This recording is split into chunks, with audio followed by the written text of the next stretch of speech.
नमस्कार। आपने अपने दामाद और अपनी बिटिया दोनों की कुंडली मुझे दी है, जिनको वर्तमान की स्थिति को लेकर वैवाहिक तनाव चल रहा है।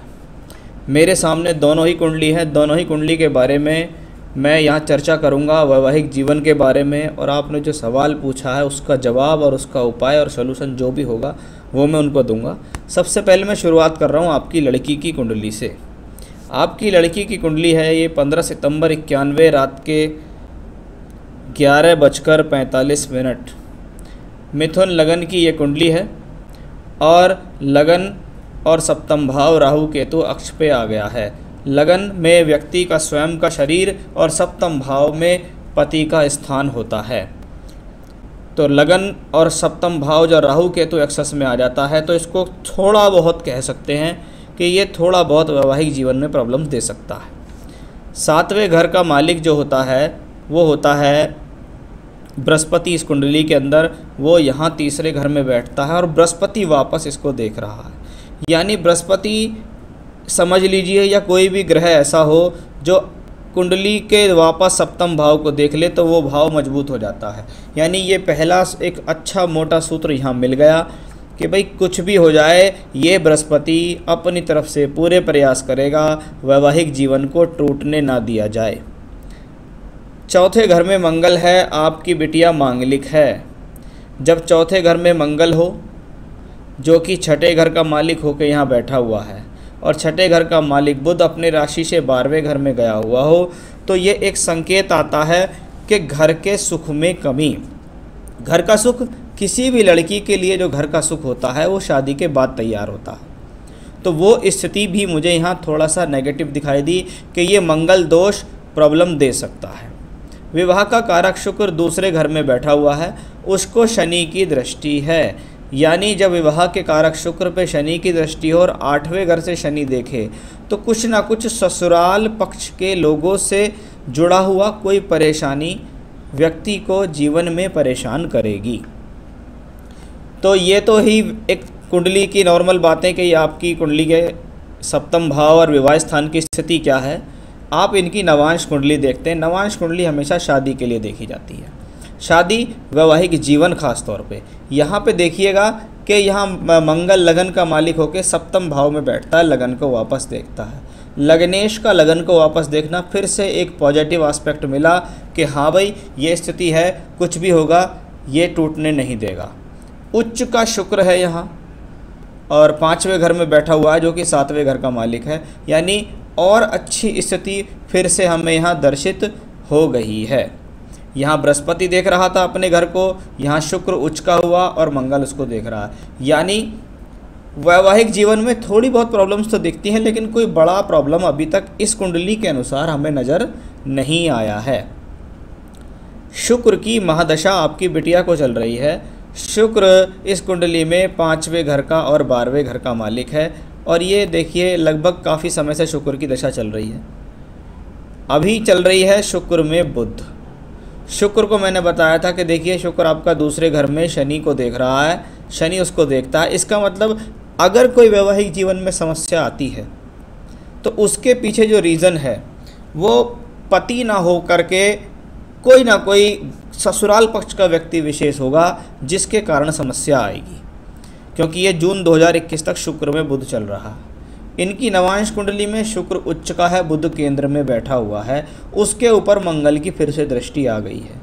लेकिन इस दृष्टि को इसको मैं कोई बड़ा प्रॉब्लम नहीं मानता। यानी अभी तक दशाओं के हिसाब से इस कुंडली में कोई बड़ा प्रॉब्लम ऐसा नहीं दिखाई दिया जिससे मैं ये कह सकूं कि ये एक बहुत बड़ी समस्या वाली कुंडली है शादी के हिसाब से क्योंकि इनकी नवांश कुंडली बहुत सुधरी हुई है। अब मैं इनके पति की कुंडली पर आता हूँ। 11 जनवरी 1991 9:20 पर उनका जन्म हुआ। ये कुंभ लगन की कुंडली है और लगन का मालिक 12वें घर में गया है, राहु उसके साथ है। लगनेश जब 12वें घर में पहुँचे और साथ में राहु हो, ऐसी स्थितियाँ धन के लिए अच्छी नहीं मानी गई, शरीर के लिए अच्छी नहीं मानी गई, साथ ही साथ अच्छे स्वास्थ्य का घोतक नहीं होती हैं, और व्यक्ति अपनी एनर्जी को बिना बात की वेस्ट करता है।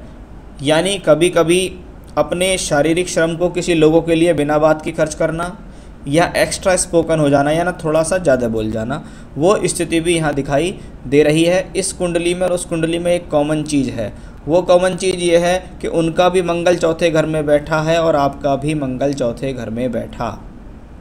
तो मंगल जब चौथे घर में बैठता है तो सातवें घर पे उसकी दृष्टि आती है।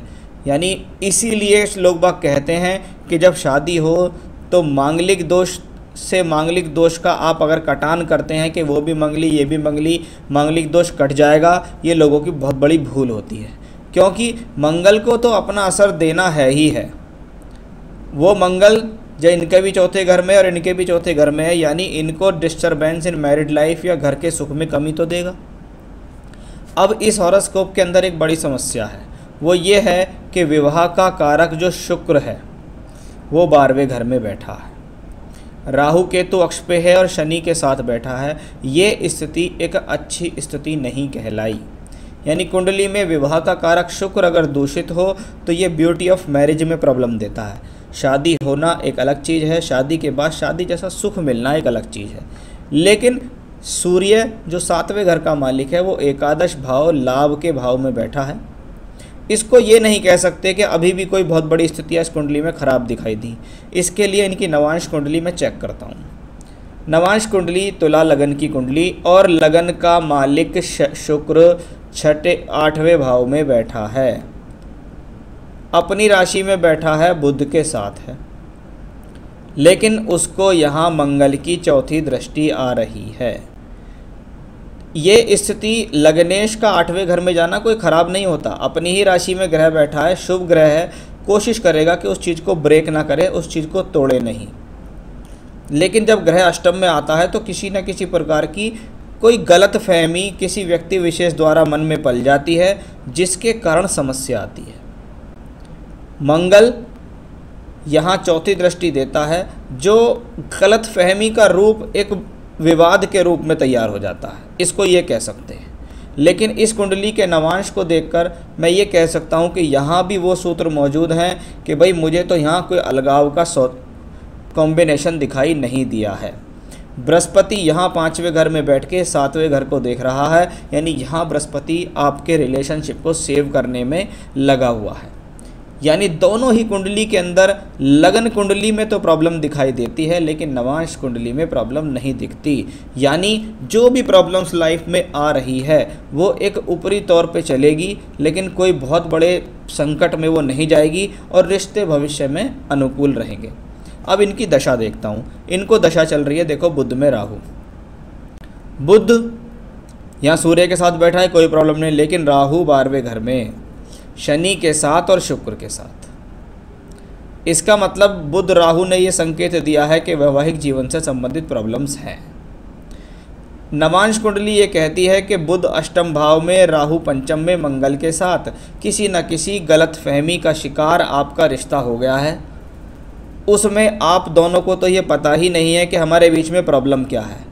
कुछ न कुछ किसी थर्ड पर्सन की वजह से आपके रिश्ते में टकराव हुआ है, जिसको कहते हैं रिश्ते में मजबूती ना रहना, बहक जाना। नहीं तो मुझे कोई अभी तक बड़ा विवाद इन दोनों की कुंडली को देख के नहीं लगा। 2020 इस कुंडली के लिए यानी इन दोनों के वैवाहिक जीवन के लिए कोई सुखद संदेश नहीं दे रहा। लेकिन कोई अलगाव कोई बड़ी चीज़ नहीं है। जो छोटी मोटी प्रॉब्लम्स हैं वो 2020 तक सॉल्व हो जाएंगी। उसके बाद कोई ऐसी बड़ी दिक्कत मुझे दिखाई नहीं दे रही हैं जो ये कहें कि हाँ इनको कोई बहुत बड़ी समस्या भविष्य में आने वाली है। तो दोनों कुंडलियों को विचार करके एक बात तो कन्फर्म हो गई कि कुंडली में कोई सेपरेशन, कोई अलगाव, कोई तलाक, किसी प्रकार की स्थिति नहीं है। दोनों की लगन कुंडलियाँ प्रॉब्लम में हैं, लेकिन दोनों की नवांश कुंडली ठीक है। यानी स्थिति भोग रहे हैं दोनों व्यक्ति विशेष, पति भी भोग रहा है, पत्नी भी भोग रही है। लेकिन कोई बड़ा विवाद, कोई बड़ा संकट, कोई बड़ी स्थिति मुझे यहाँ नज़र नहीं आ रही है। जब दोनों ही कुंडलियों में ये प्रॉब्लम्स हैं तो मैं आप दोनों को एक सलाह ज़रूर देना चाहूँगा। आप जब भी भविष्य में कभी भी आपको मौका मिले, दोनों को आपको उज्जैन जाना है। दोनों पति पत्नी उज्जैन जाइए। उज्जैन में एक मंगल देव का मंदिर है। उस मंगल देव के मंदिर पे आप दोनों अपनी मंगल से संबंधित यानी मांगलिक दोष की एक बार पूजा दोनों ही पति पत्नी एक बार बैठ के वहाँ करा लेना, तो आपको बहुत रिलीफ उससे मिलेगा। एक बात तो ये। दूसरा, लड़के की कुंडली में प्रॉब्लम है तो उसको हम उपाय बता नहीं सकते, क्योंकि वो उपाय शायद हमारे करें या ना करें, लेकिन प्रॉब्लम तो दोनों कुंडलियों में बराबर है। अब लड़की की कुंडली के हिसाब से मैं कुछ उपाय बता रहा हूँ जिनसे इनको इस चीज़ से संबंधित रिलीफ मिलेगा। देखिए, सबसे पहले तो आपकी बिटिया को रोज़ाना दुर्गा सप्तशती में से, जो गीता प्रेस वालों की दुर्गा सप्तशती आती है, उसमें से देवी का कवच पढ़ना शुरू करना है। रोज़ उनको देवी का कवच पढ़ना है।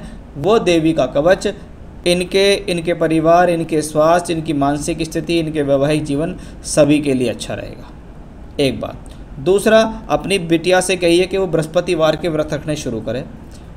11 या 21 व्रत रख के उद्यापन कर दे। ये उनके लिए दूसरा उपाय है, यानी शुक्ल पक्ष के बृहस्पतिवार से, उजाली रातों के बृहस्पतिवार से उनको ये उपाय शुरू करना है। जो देवी कवच है उसको तो वो कल से ही शुरू कर दें, और जो बृहस्पतिवार के व्रत रखने हैं वो उजाली रातों के बृहस्पतिवार से 11 या 21 व्रत का संकल्प लेकर बाद में उसका उद्यापन कर दें।